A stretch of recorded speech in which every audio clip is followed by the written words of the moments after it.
Muito bom dia a todos. Cumprimento a delegação que hoje está presente no grupo de audiências da Comissão de Saúde. Portanto, temos connosco representantes do Sindicato Nacional de Farmacêuticos. Portanto, eu vou aqui elencar os nomes da delegação: Dr. Henrique Reguengo, Dra. Maria Luís Queiroz, Dra. Helena Tertuliano, Dra. Marta Rego e Dra. Carla Arriegas. Sejam muito bem-vindos. Portanto, este grupo de audiências é um grupo reflexo da Comissão de Saúde. Estão representados aqui os vários partidos políticos que compõem esta comissão. O assunto que vos traz cá hoje relaciona-se com a grave situação que atinge estes profissionais, os farmacêuticos, no Serviço Nacional de Saúde. Portanto, já devem ter tido acesso à grelha de tempos, têm direito a 10 minutos iniciais, depois passaríamos a palavra aos grupos parlamentares aqui presentes, que vos farão algumas perguntas e considerações àquilo que for falado, e depois passaríamos novamente a palavra a Vossas Excelências para, neste caso, uma intervenção final nesta reunião. Gostaríamos que fosse mais tempo, isto também não é, isto é o início é uma continuidade desta relação que temos com todos vós, mas há timings e há vários também trabalhos a decorrer. Hoje até estamos aqui basicamente todos os partidos representados, mas nem sempre é possível por esses trabalhos em simultâneo, e pedia-vos essa compreensão também. Por isso, sem mais delongas, passava a palavra a Vossa Excelência, por favor. Muito obrigado. Gostaria, obviamente, e antes de mais agradecer o facto de nos receberem. De facto, nós pedimos esta audiência já há algum tempo, já foi há cerca de 4 meses, e, portanto, houve aqui alguma evolução na situação, mas esta audiência continua perfeitamente pertinente e há aqui várias matérias que eu gostaria de abordar. De dizer que, efetivamente, entre o pedido de audiência e este ponto foi conseguido alcançar um acordo com o Governo sobre algumas matérias. Foi o acordo possível, não foi o acordo, obviamente, que nós gostaríamos, mas foi o acordo positivo, o acordo possível. E não posso, de qualquer modo, deixar de realçar alguns pontos positivos desse acordo, antes de me debruçar sobre aquilo que está mal. De facto, como ponto positivo, conseguiu-se travar a desvalorização que os farmacêuticos estavam a ter nos seus vencimentos desde 1999 e, portanto, pelo menos travou-se esse processo. Não se fez, enfim, não se evoluiu como se deveria, mas travou-se esse processo. Por outro lado, também um ponto positivo é o prolongamento, e conseguiu-se que o prolongamento do contrato dos residentes farmacêuticos, que são os internos, digamos, de especialidade para os farmacêuticos, conseguiu-se o prolongamento desse contrato por mais de 18 meses, de modo a permitir facilitar a sua contratação depois nesse processo, que era algo que não estava previsto e era necessário resolver, e conseguiu-se também a abertura de, até 2027, de cerca de 400 concursos de progressão, o que, tendo em conta que nos últimos 18 anos, portanto, eu penso que o último concurso de progressão que houve tinha sido em 2006, e depois houve apenas uma vez em 2022, portanto, e que nós tínhamos 80% das pessoas na base da carreira, conseguirmos estes 400 concursos de progressão foi também um ponto positivo. De qualquer modo, isto não obvia o problema que nós temos relativamente às remunerações dos farmacêuticos. Isto não vai tratar, apesar de travar efetivamente a degradação dos seus vencimentos, está muito longe de travar a saída de profissionais e muito menos de atrair novos profissionais, que é aquilo que nós precisávamos.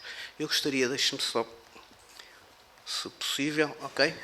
Só para vos, enfim, relembrar, os farmacêuticos são os profissionais do Serviço Nacional de Saúde que têm, em termos de formação, são os únicos neste momento porque é exigida o mesmo nível de formação que os médicos. Temos um mestrado integrado com uma habilitação académica e depois temos uma especialidade de pelo menos 4 anos para poder iniciar o início das nossas funções e tem-se, nestes últimos 30 anos, quase 20 anos, tem-se assistido a uma degradação enorme dos vencimentos farmacêuticos.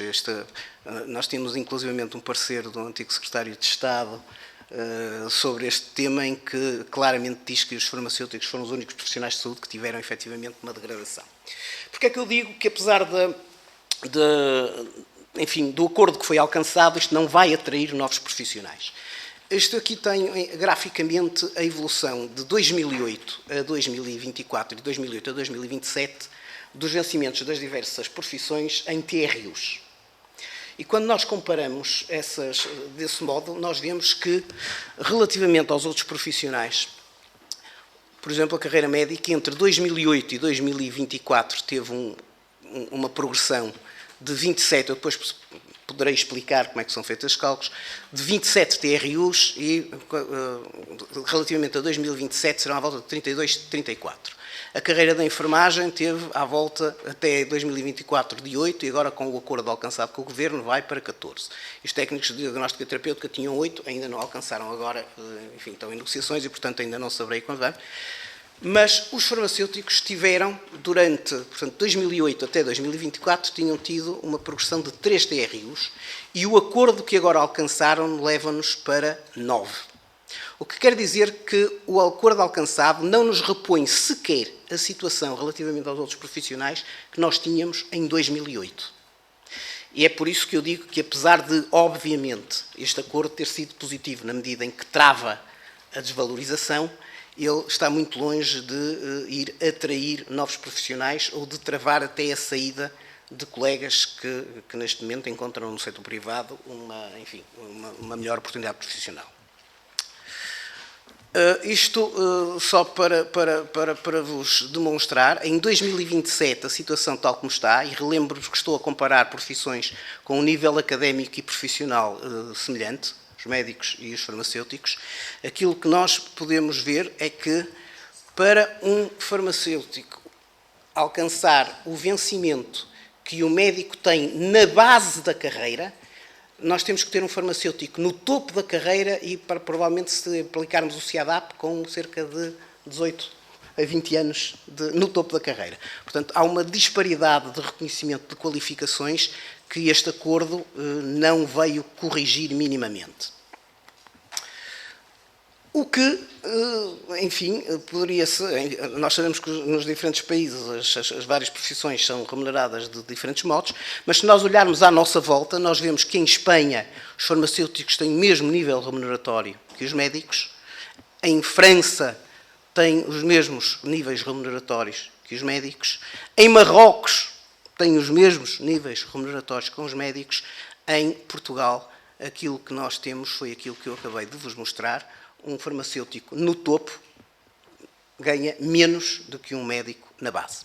E, portanto, digamos que em termos de atratividade isso não vai ser, enfim, muito atrativo. Outro problema que eu gostaria de trazer aqui tem a ver com um diploma que se torna cada vez mais necessário discutir, que tem a ver com as direções de serviço. Não só pelas repercussões, obviamente, que tem em termos da direção, mas também pelas repercussões que depois isso está a ter em algumas especialidades, nomeadamente nas análises clínicas e na genética. De facto, está previsto, nas análises clínicas e na genética, nós temos competências muito similares às da carreira médica. E no setor privado isso está perfeitamente regulamentado e legislado. Se virem isto, o Manual de Boas Práticas Laboratoriais estabelece essa equivalência entre o médico patologista e o farmacêutico analista clínico. A portaria dos licenciamentos de laboratórios também é perfeitamente clara no estabelecimento desse tipo de competências. Mas quando nós passamos para o Serviço Nacional de Saúde, aquilo que nós vimos nos últimos 20 anos foi a anulação desse reconhecimento. De facto, em 2003... o regime jurídico da gestão hospitalar previa que vários tipos de serviços, nomeadamente os serviços complementares de diagnóstica e terapêutica, e estava previsto que pudessem ser diretores dos serviços de análises clínicas, patologia clínica, profissionais que não os médicos.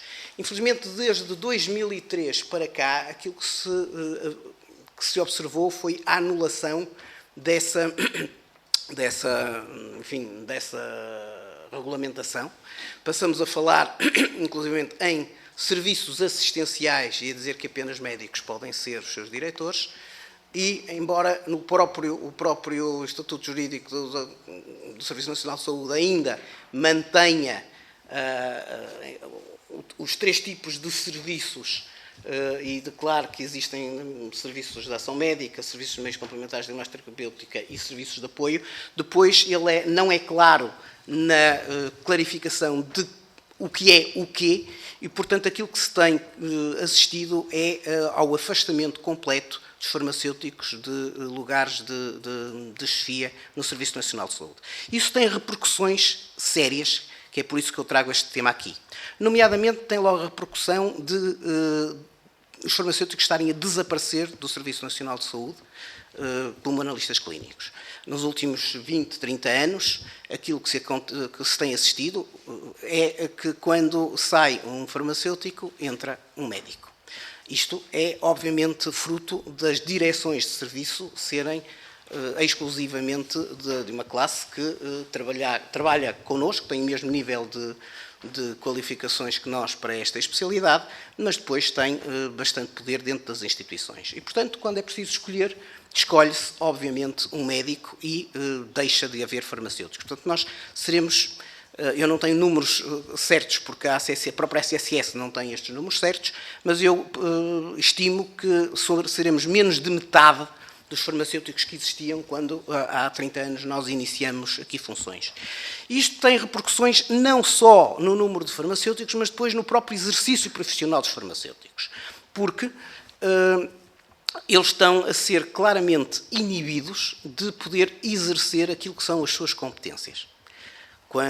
Imaginem um jogo Porto-Benfica em que o árbitro e o guarda-redes é o Sr. Pinto da Costa. Não vai correr bem, de certeza. E é o que acontece. Os farmacêuticos, por exemplo, são inibidos aleatoriamente. Nos hospitais onde isso dá jeito não são inibidos, nos hospitais onde isso dá jeito são inibidos, por exemplo, de exercer as suas competências mais clínicas, são remetidos para competências meramente técnicas.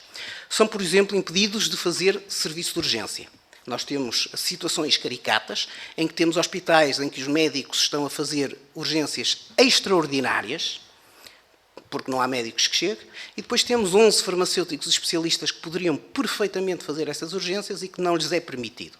Por outro lado, no hospital, 100 km ao lado, temos uma colega de 60 anos que, porque não há médicos suficientes, querem obrigar a fazer urgências. Temos hospitais onde, tendo lá farmacêuticos especialistas que poderiam fazer urgências, estão a contratar a recibo verde médicos patologistas com mais de 70 anos, a peso de ouro, para irem fazer essas urgências. Quer dizer, isto até do ponto de vista do erário público não tem qualquer nexo. E, portanto, existe aqui uma situação de discriminação clara daquilo que são as competências dos farmacêuticos no Serviço Nacional de Saúde que é necessário intervir. Eu estava a vir agora aqui para esta audiência e estava-me a ligar uma colega com uma situação também inédita.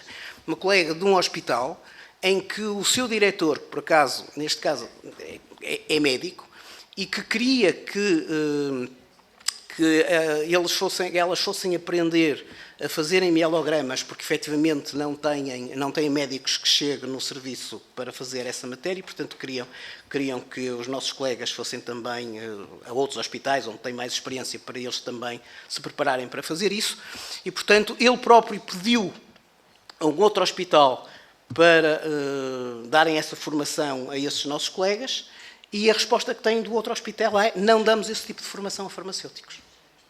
Portanto, há aqui uma clara discriminação, uma clara preferência por uma classe profissional que me merece todo o respeito, mas que não é dona do Serviço Nacional de Saúde, e é preciso introduzir aqui algum fator de moderação que que permita um diálogo produtivo e uma colaboração mais efetiva do que aquilo que tem acontecido nos últimos anos.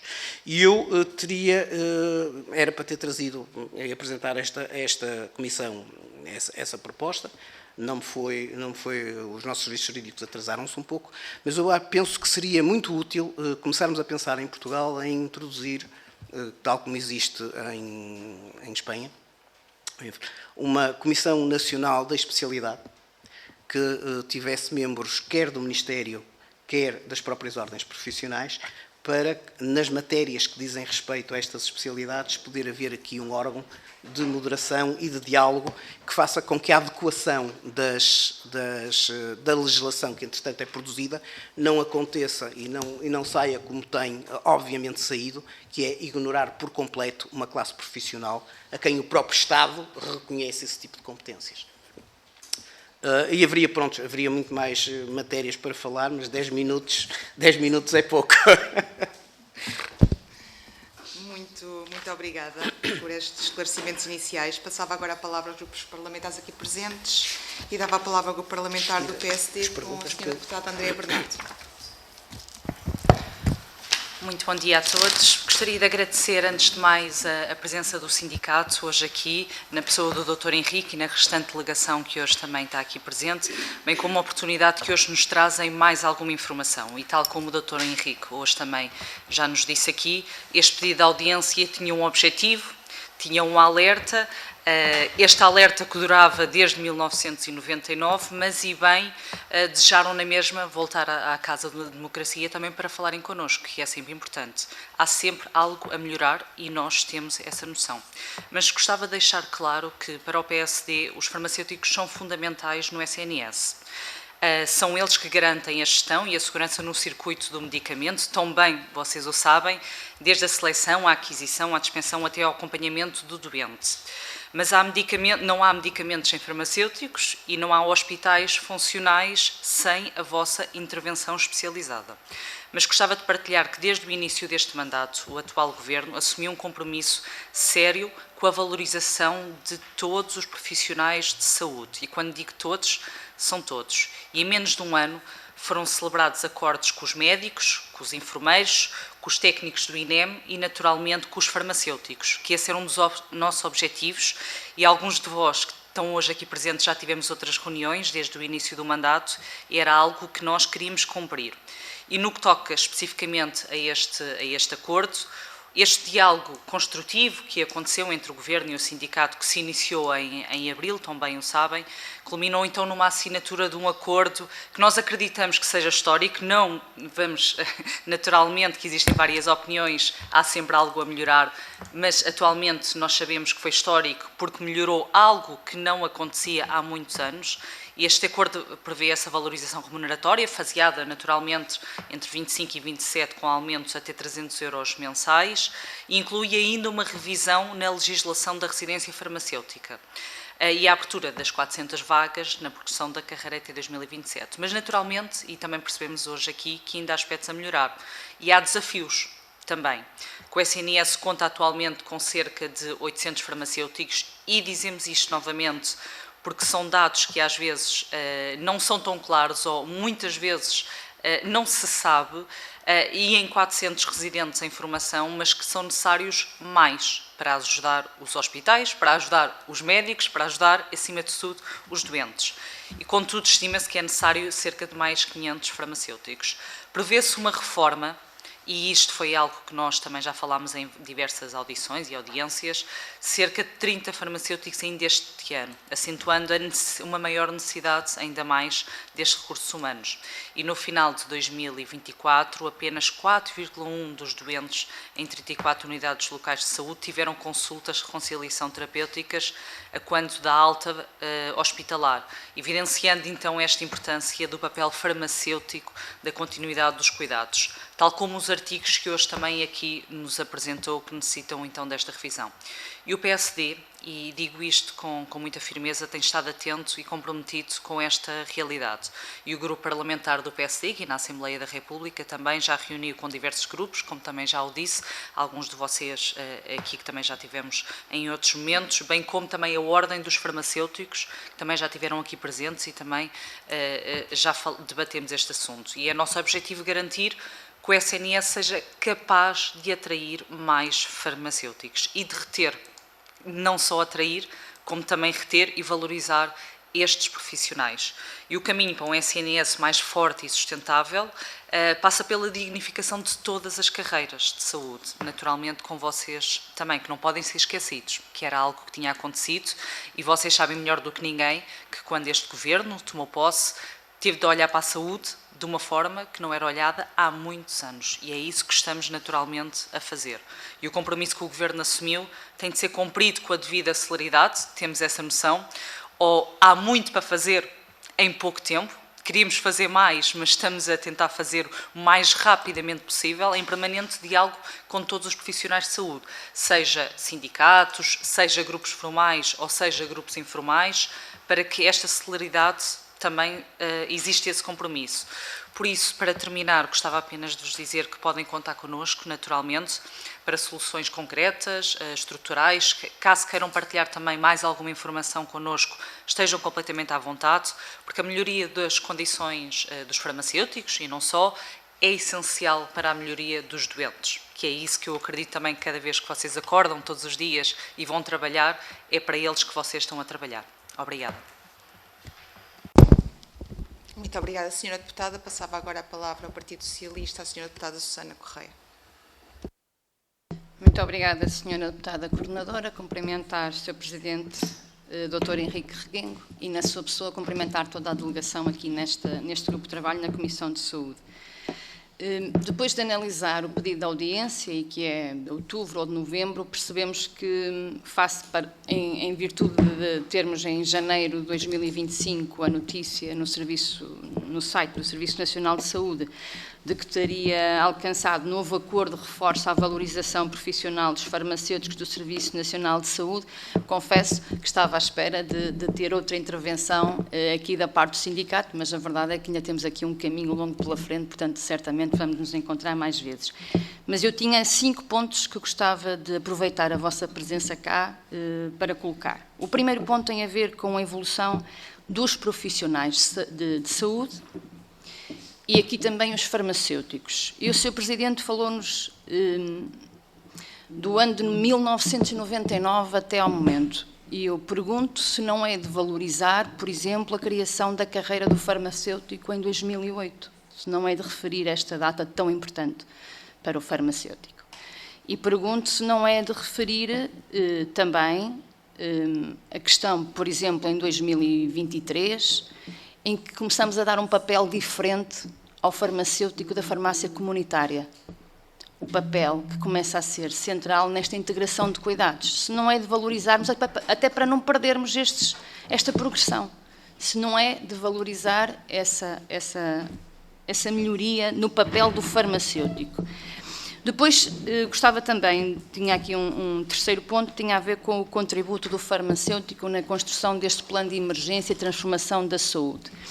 O acordo alcançado, e que é público, e que diz que nesta negociação enquadra-se na medida do plano de motivação dos profissionais de saúde, prevista no programa do Governo, eu pergunto se o sindicato tem conhecimento qual é este plano de motivação dos profissionais de saúde, até porque pode estar aqui integrado as questões que nos colocam aqui, e era importante nós percebermos se neste plano está esse caminho que o Sr. Presidente nos indica aqui na Assembleia, até para percebermos qual é o nosso norte. Depois, queria também aproveitar a vossa presença cá, por causa das últimas notícias sobre a ruptura de medicamentos, que muito nos preocupa, se tem aqui algum contributo que nos possa dar, uma vez que isto influencia muito a presença do farmacêutico na farmácia comunitária, e estes medicamentos, cancro, diabetes, problemas cardiovasculares, o que é que nós podemos aqui contribuir para que estas notícias não sejam tão assustadoras no nosso dia-a-dia.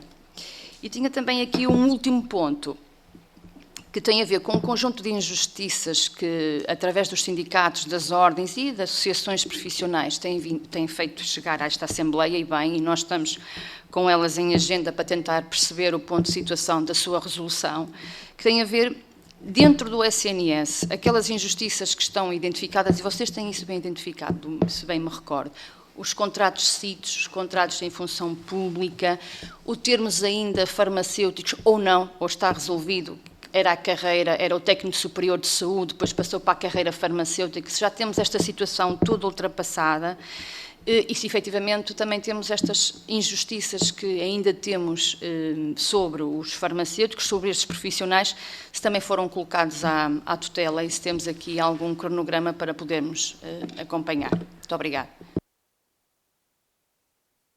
Muito obrigada, Sra. Deputada. Passava agora a palavra ao Partido Chega com a Sra. Deputada Sónia Monteiro, por favor. Obrigada, Sra. Coordenadora, Srs. Deputados. Cumprimento o Dr. Henrique e toda a sua delegação e agradecer a vossa vinda cá à nossa casa. Sabemos que o sindicato esteve reunido em dezembro com o Governo para tentar falar sobre a valorização real e concreta dos salários e todas as reivindicações que pretendem, e o vosso reconhecimento no papel essencial do funcionamento do SNS. Neste sentido, eu vou colocar umas questões que seria bastante importante para nós que fossem respondidas, para que o nosso grupo parlamentar possa fazer o entendimento e que possa ajudar ou tentar perceber naquilo que nós consigamos ajudá-los. Neste sentido, o sindicato, ao ter participado em diálogos com o Ministério da Saúde, que incluam discussões sobre a situação dos farmacêuticos, chegaram a algum consenso? Existiu alguma percepção sobre a situação dos farmacêuticos? Se, na vossa opinião, quais seriam as medidas mais eficazes para reter os profissionais farmacêuticos no SNS? Eu sei que já falaram aqui algumas medidas, mas se pudessem falar mais especificamente para que possamos entender e poder ajudar.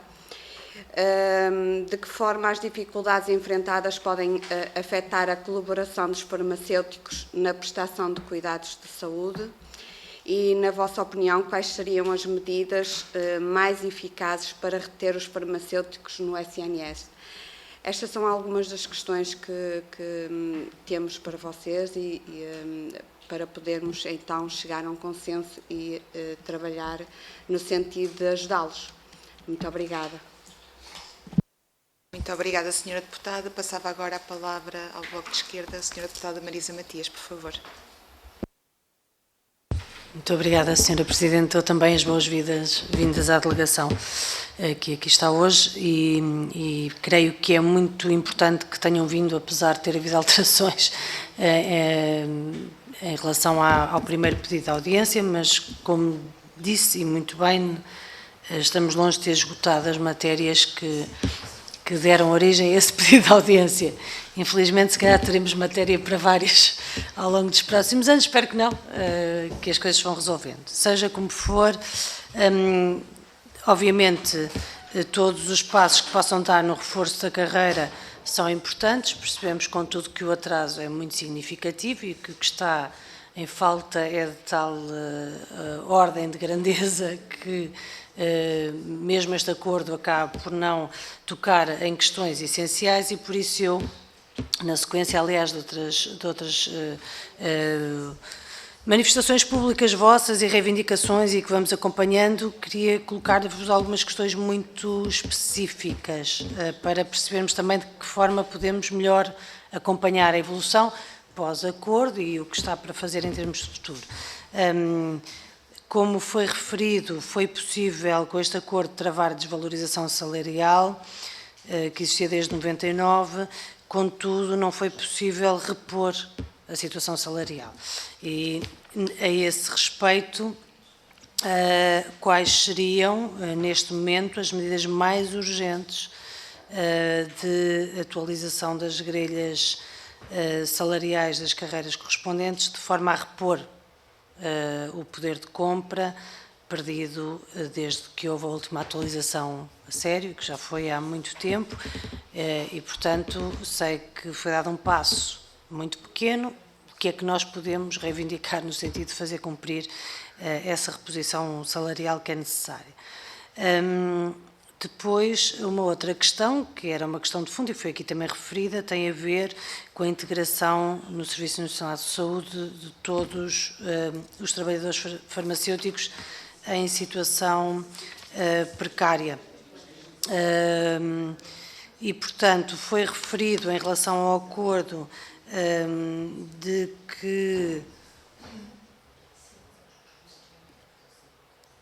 houve um prolongamento. Desculpe, agora estou a perder. Ok, sim, houve um prolongamento, por exemplo, para residentes farmacêuticos mais de 18 meses, enfim, outras situações, mas de qualquer das formas também continua a situação de cada vez que sai um farmacêutico não ser necessariamente um farmacêutico que entra para os quadros do Serviço Nacional de Saúde.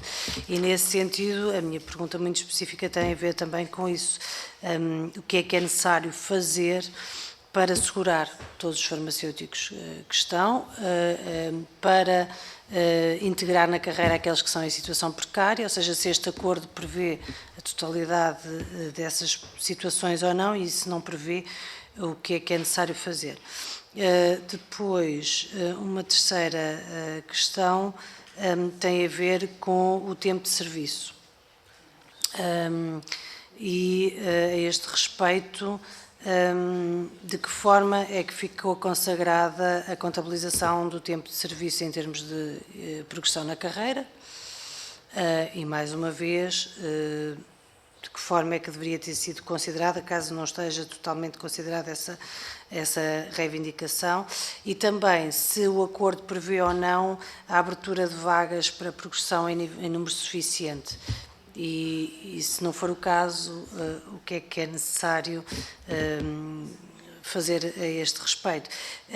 Por fim, também uma questão muito específica, havia uma reivindicação muito clara da vossa parte para que se pudesse abrir concursos de contratação de forma a aumentar em 20% o número de farmacêuticos a trabalhar no Serviço Nacional de Saúde. De que forma é que esta questão também foi abordada ou não, e não tendo sido abordada, como é que vê a evolução a este respeito? Muito obrigada.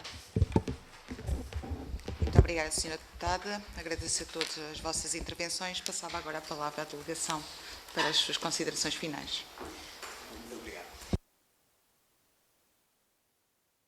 Nós não esquecemos, obviamente, aquilo que de positivo os governos anteriores também fizeram, apesar de com muito esforço e muita dificuldade. Foi muito difícil conseguir,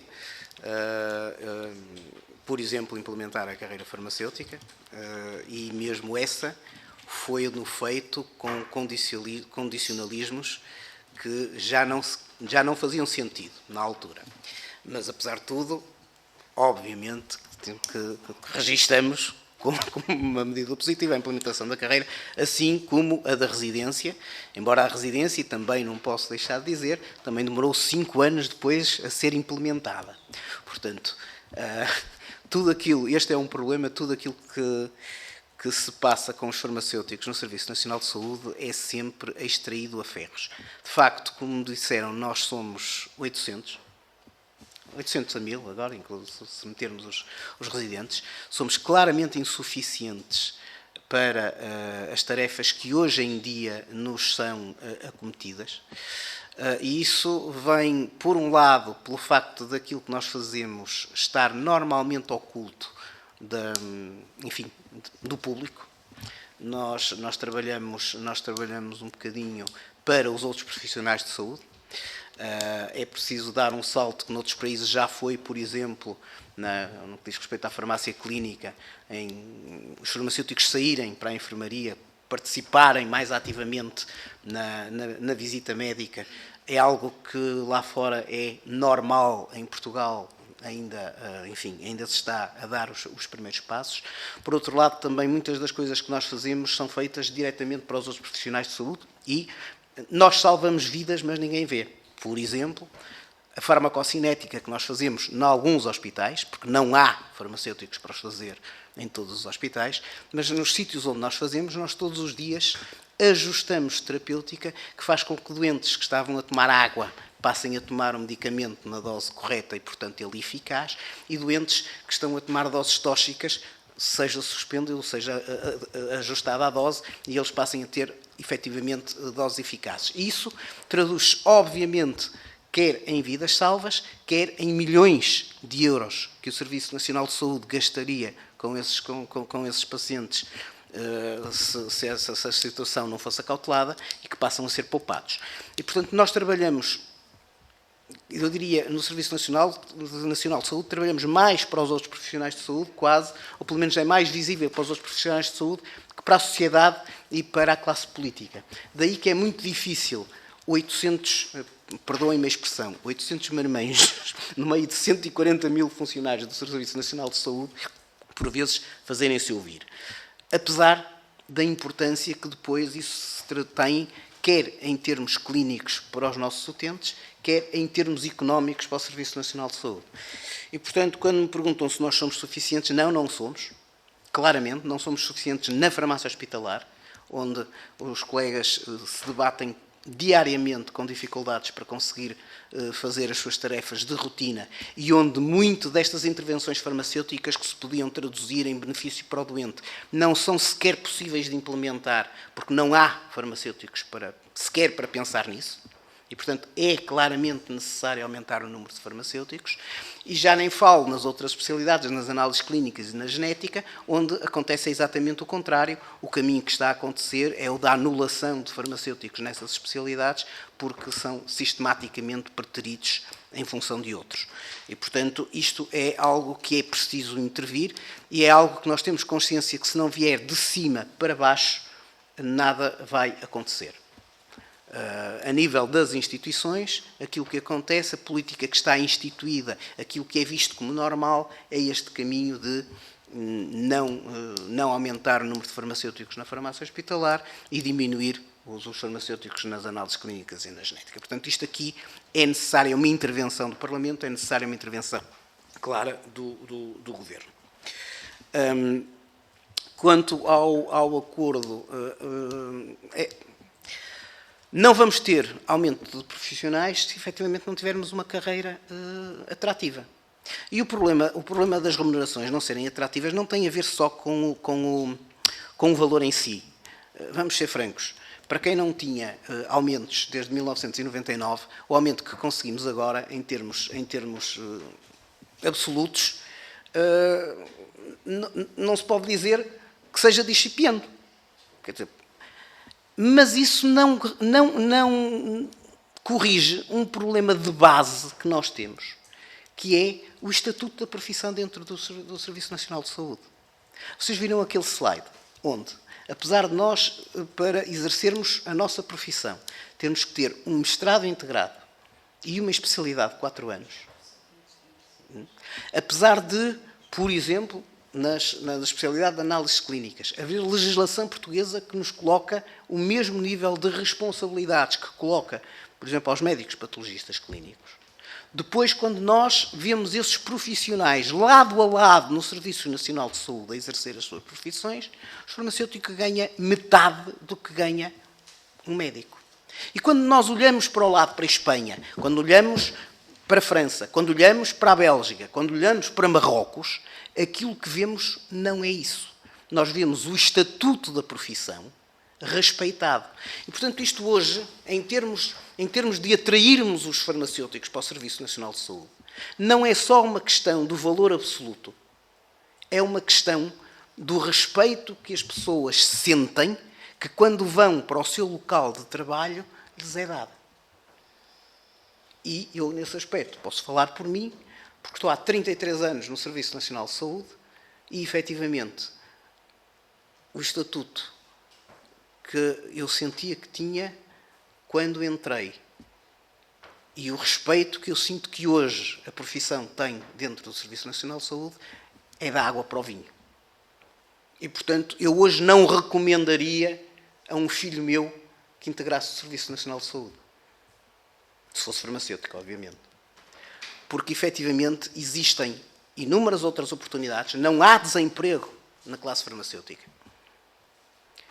e, portanto, existem outras oportunidades para onde os farmacêuticos, quando saem da faculdade, podem olhar e que, a médio e longo prazo, lhes poderão dar muito maior satisfação pessoal e profissional. Portanto, este não é um problema dos farmacêuticos em si. Como eu costumo dizer, os farmacêuticos acabam por ter o seu problema resolvido porque basta não virem para o Serviço Nacional de Saúde e vão para outros empregos e, portanto, resolvem esse problema. Mas é um problema sério do Serviço Nacional de Saúde. Porque, como dizia a senhora deputada, não há... Isto é um clichê, mas é um clichê que eu sugeria que fosse refletido. Porque é verdade. Não há Serviço Nacional de Saúde sem haver farmacêuticos na farmácia hospitalar, nas análises clínicas, na genética. Digam-me um serviço clínico. Digam-me um serviço clínico no Serviço Nacional de Saúde que não esteja depois dependente dos serviços farmacêuticos funcionarem como deve ser. Quer no internamento, quer no ambulatório, agora até na dispensa de proximidade. Portanto, o Serviço Nacional de Saúde, apesar de nós sermos muito poucos, nós exercemos funções que são transversais a todos os outros serviços clínicos. Somos um pouco invisíveis. Provavelmente, e esse é o meu receio, só se vai dar realmente pela falta de farmacêuticos quando já não os houver. E isso vai acontecer naturalmente, porque eu não sei se têm a noção, mas, por exemplo, mesmo a residência farmacêutica, que é um facto positivo que aconteceu nos últimos anos e que, pelo menos, enfim, finalmente, após 30 anos de uma completa falta de atenção, nós estamos a ter uma entrada regular para a residência farmacêutica de pessoas a fazer formação. Mas essas pessoas estão com uma taxa de desistência de 20%. E estão com uma taxa de desistência de 20%, porque, efetivamente, quando depois olham para aquilo que é a sua perspectiva a médio e longo prazo, encontram cá fora alternativas. E olham para dentro e veem que realmente o seu estatuto não tem nada a ver com o esforço que eles tiveram que fazer a nível académico e a nível profissional para chegarem a um nível de diferenciação que olham para a Espanha, olham para a França, olham para a Bélgica, olham para Marrocos e dizem assim, bolas, ali realmente reconhecem-nos. Aqui em Portugal tratamos abaixo de... Portanto, em termos do estatuto da profissão, é necessário dar aqui uma nota diferente. Uma nota em que uma pessoa tenha vontade, tenha orgulho de ir para o Serviço Nacional de Saúde e dizer nós somos farmacêuticos, num serviço que vê aquilo que nós fazemos, que valoriza aquilo que nós fazemos e que nos respeita. Porque neste momento aquilo que está a acontecer é que as pessoas vão, esforçam-se e continuam, graças a Deus, continuam a esforçar-se por exercer as suas competências o melhor possível, apesar da falta de condições e da falta de pessoal, mas depois não veem, nem do ponto de vista remuneratório, nem do ponto de vista do estatuto da profissão, qualquer reconhecimento. E isso, obviamente, que desmotiva. Portanto, eu não tenho a certeza se daqui a 10 anos, apesar da carreira e apesar da residência, nós não estaríamos na mesma numa situação de uma falta de farmacêuticos enorme, quando nós sabemos que exatamente aquilo que vai acontecer nos próximos 10 anos é uma complexificação daquilo que é a terapêutica. Cada vez mais vai ser preciso a intervenção do farmacêutico nos novos fármacos biológicos, nos novos fármacos de oncologia, numa série em CAR-T-cells, em novas tecnologias medicamentosas que cada vez exigem maior diferenciação. E, portanto, aquilo que nós vamos ter é menos farmacêuticos para mais trabalho e mais complexidade. Ou nós invertemos isso agora e ainda estamos efetivamente a tempo de fazer isso, okay? Ou daqui a 10 anos a situação vai ser complexa. A mim preocupa-me, porque eu daqui a 10 anos estou eu a precisar do Serviço Nacional de Saúde.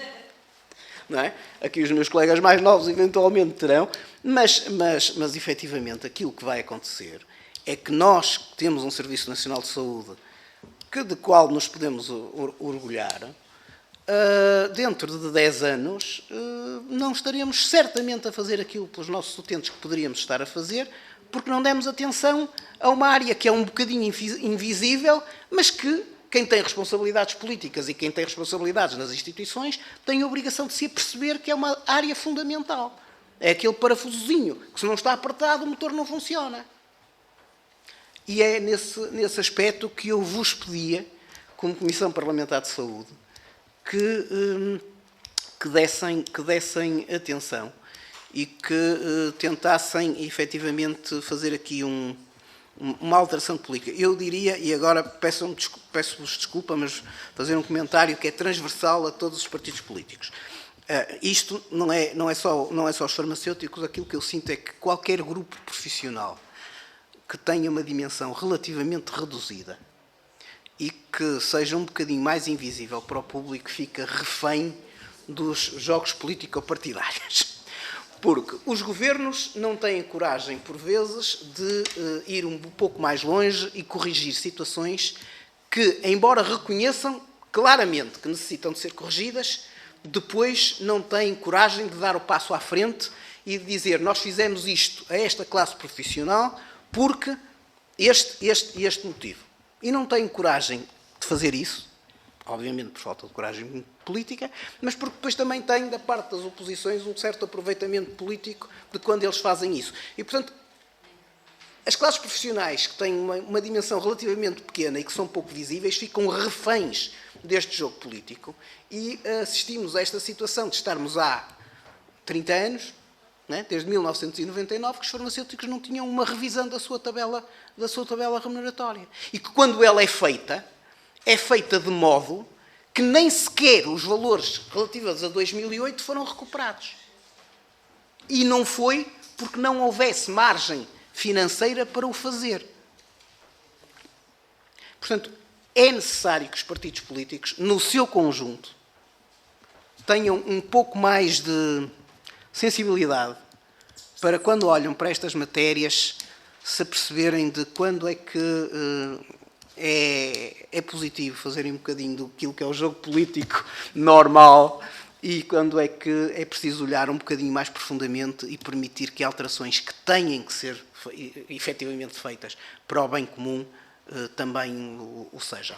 Nós estamos exatamente nessa situação e aquilo que eu digo é que, e agora estou-me a referir claramente no que diz respeito aos vencimentos, ou, apesar deste acordo, que efetivamente teve o grande mérito de travar uma desvalorização que estava a ficar absolutamente insustentável, mas que não resolveu o problema de base, ou efetivamente nos próximos anos há um bocadinho mais de sensibilidade por parte de todos os partidos políticos e permitem que esta situação tenha uma resolução racional.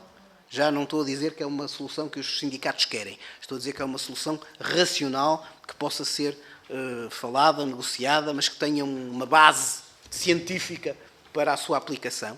Ou os partidos políticos conseguem fazer isso, ou efetivamente daqui a 10 anos nós vamos estar aqui, ainda nesta sala ou numa parecida, a discutir o mesmo problema. Com uma agravante, é que entretanto a ciência avançou, os medicamentos são mais complexos e nós não vamos ter os farmacêuticos que necessitávamos nas instituições a poderem fazer o seu trabalho. Essa é que é uma garantia que eu vos dou.